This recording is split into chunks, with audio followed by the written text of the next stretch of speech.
Gloria, selamat pagi Mas dan Mbak anggota THS THM. Jumpa kembali dengan saya Vincentius Ganang Prasetyono dari Distrik Jakarta dalam Senyum Pagi THS THM edisi Senin 4 Oktober 2020. Pada pagi ini saya mau berbagi pengalaman iman terkait bacaan hari ini yang diambil dari Injil Lukas bab 10 ayat 25 sampai ayat 37. Pada bacaan Injil hari ini saya tertarik pada ayat 27, yaitu jawab orang itu, kasihilah Tuhan Allahmu dengan segenap hatimu dan dengan segenap jiwamu dan dengan segenap kekuatanmu, dan dengan segenap akal budimu, dan kasihilah sesamamu manusia seperti dirimu sendiri. Ayat tersebut mengingatkan saya pada saat awal-awal saya kuliah. Karena saya dahulu dibaptis Protestan dan baru SMP diterima ke pangkuan gereja Katolik, maka saya tidak mempunyai nama baptis Katolik di identitas saya, di KTP, di kartu mahasiswa, akte, raport, dan lain-lain.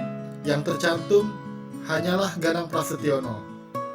Nggak ada kata Vincentius di depannya.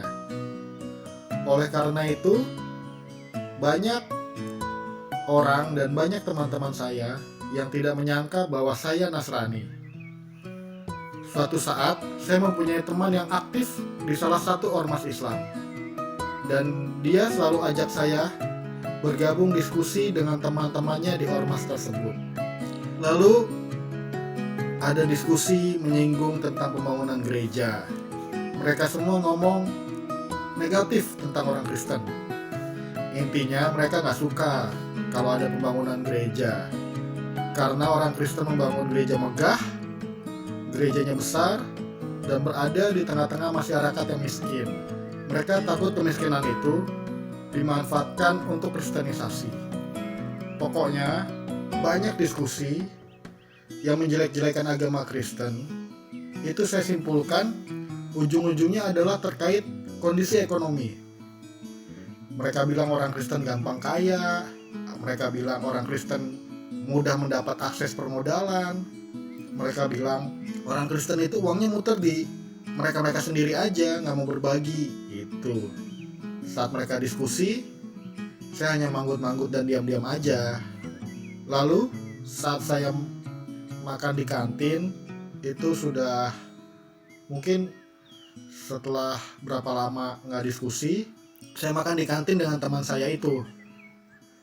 Lalu sebelum makan, saya buat tanda salib, lalu berdoa. Teman saya lalu kaget itu. Dia diam, dia menunggu saya makan sampai habis. Setelah selesai makan, lalu teman saya nanya, "Lu Kristen ya? Lu Kristen beneran? Kok lu gak marah waktu kita jelek-jelekin? Kok lu gak marah waktu agama lu kita jelek-jelekin?" Lalu saya jelaskan bahwa di Injil itu ada ayat, kasihilah Tuhanmu, kasihilah Tuhan Allahmu dengan segenap hatimu dan dengan segenap jiwamu, dengan segenap kekuatanmu, dan dengan segenap akal budimu, dan kasihilah sesamamu manusia seperti dirimu sendiri. Jadi, kita sebagai orang Nasrani itu punya kewajiban untuk mengasihi sesama manusia, dan kita wajib mengasihi sesama kita seperti kita mengasihi diri sendiri. Karena kata kuncinya adalah mengasihi, maka ya kalian menjelek-jelekin agama saya pun, saya tetap mengasihi kalian karena saya anggap kalian sesama saya.